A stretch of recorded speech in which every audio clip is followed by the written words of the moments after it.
20만 전자, 한때 삼성전자 주가를 부르던 이름이었습니다. 빚을 내서라도 삼성전자 주식을 사야 할 것만 같았던 때였죠.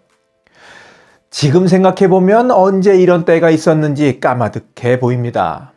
대한민국 증권시장 시총 1위 종목이 마치 주가에 거품이 잔뜩 낀 벤처기업처럼 뚝뚝 떨어져 지금은 6만 전자라도 버텨다오 하는 심정으로 모두들 삼성전자의 주가를 우려의 눈초리로 바라보고 있는 실정입니다. 삼성의 주가가 이렇게 뚝뚝 떨어지고 있는 데에는 반도체 부문의 3분기 실적이 예상보다 나쁠 것이라는 전망 때문이라고 합니다만, 핸드폰 사업 부문까지 포함해서 보면 삼성이 위기에 처해 있다고 논할만 합니다. 이런 분위기는 내부에서부터 감지됩니다. 이건희 회장이 쓰러진 이후 실질적인 총수가 된 이재용 회장은 제대로 된 리더십을 보여주지 못하면서 직원들에게조차 바지 회장이라고 불리고 있는 실정입니다. 회장은 방향을 제시하지 못한 채 겉돌고 실질적 권한은 미등기 임원인 부회장들이 휘두르고 있죠. 핸드폰 시장의 현실을 보면 위기를 피부로 느낄 수 있습니다. 우습게만 봤던 중국 업체들이 놀라운 속도로 기술 발전을 이룩하면서 시장을 잠식해가고 있기 때문입니다. 사실 10년 전만 해도 중국에선 삼성의 인기가 하늘을 찔렀다고 하죠. 버스나 지하철을 타면 3명 중 1명은 삼성폰을 들고 있었습니다. 시장 점유율 20%를 육박하는 당당한 1위였습니다. 애플은 물론이고 레노버, GTE 등 현지 업체도 감히 삼성을 넘보지 못했습니다. 그러나 지금 중국 스마트폰 시장에서 삼성이 보이지 않습니다. 점유율이 1% 밑으로 추락해서 10위 밖으로 밀린 게 벌써 5년 전 얘기입니다. 중국 내 애국 소비 열풍 탓으로 돌리고 싶겠지만 중국 정부의 노골적인 아이폰 사용 금지에도 불구하고 애플이 올해 1분기 중국에서 15.7%로 점유율 3위를 차지했음을 감안하면 삼성 핸드폰의 경쟁력 상실에서 원인을 찾는 것이 맞을 겁니다. 지난 9월 초 유럽 최대 가전 박람회인 IFA 2024에서 중국 핸드폰 1위 업체인 아너가 발표한 아너 매직 V2 4는 두께가 9.9mm였는데 같은 폴더폰인 삼성 갤럭시 Z 폴드 5는 두께가 13.4mm로 경쟁 제품보다 거의 40% 더 두꺼웠습니다. 이뿐만이 아닙니다. 아너의 폴더블 폰은 두께는 물론이고 배터리 용량, 무게, 화면 크기 등 모든 면에서 삼성 갤럭시 Z 폴드 5보다 앞섰습니다. 삼성전자도 이에 질세라 두께 경쟁에 나서서 280만원짜리 삼성 갤럭시 Z 폴드 6 슬림을 내놓았지만 두께는 12.1mm로 밖에 줄이지 못했습니다.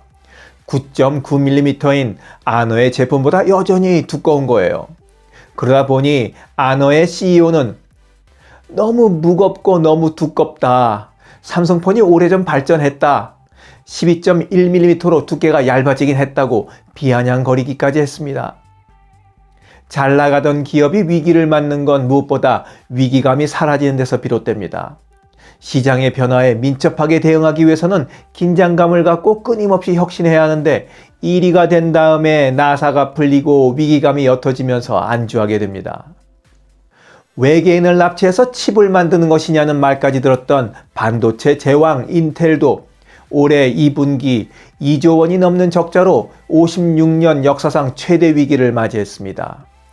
아이폰 칩 공급 제한을 거절하고 단기 재무제표상 성과만 쫓다가 비용 절감을 위해 연구개발 인력까지 줄인 게 패착으로 분석됩니다. 또 있습니다. 한때 세계에서 가장 많은 자동차를 팔던 폭스바겐이 창사 87년 만에 처음으로 독일 공장을 폐쇄하기로 결정했습니다. 독일 차인데 독일에서 공장을 폐쇄해. 야, 이거 참. 공장이 문을 닫으면 2만여 명의 직원이 일자리를 잃게 됩니다. 내연기관 차량의 기술력에 자신감이 넘친 나머지 전기차 개발에 뒤처져 파도처럼 밀려오는 중국 전기차에 휩쓸려 버렸기 때문입니다.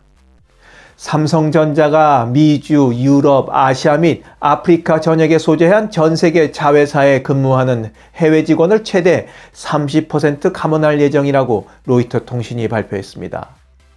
보도가 되자마자 효율성 향상을 위한 일상적인 인력 조정이라는 설명이 나왔지만 그만큼 위기라는 말이겠습니다. 반도체를 생산하는 파운드리 부문에서는 세계 1위 대만 업체 TSMC와 격차는 더 벌어지고 있고, 인도에서는 임금 문제로 인한 파업으로 생산의 차질을 빚고 있습니다.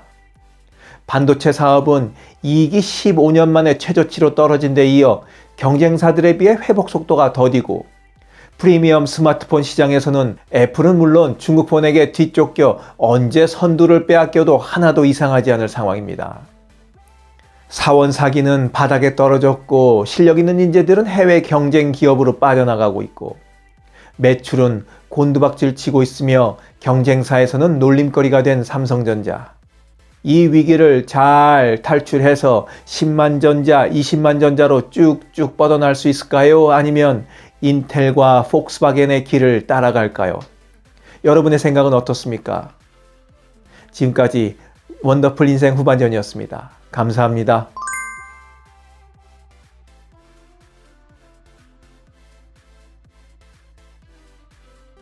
자랑질, 지적질, 아는 채, 있는 채 하는 사람들에게 지치셨죠? 상대방의 얘기 경청하고 익은 벼처럼 겸손한 사람들이 모인 곳이 있습니다. 바로 네이버 카페 실버들의 전성시대입니다.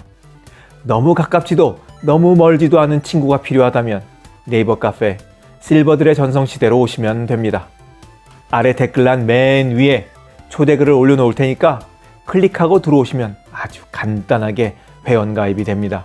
아참, 냉소적이고 비아냥거리고 자기주장 강하고 남 얘기에 이죽거리는 분은 죄송하지만 절대 사양합니다.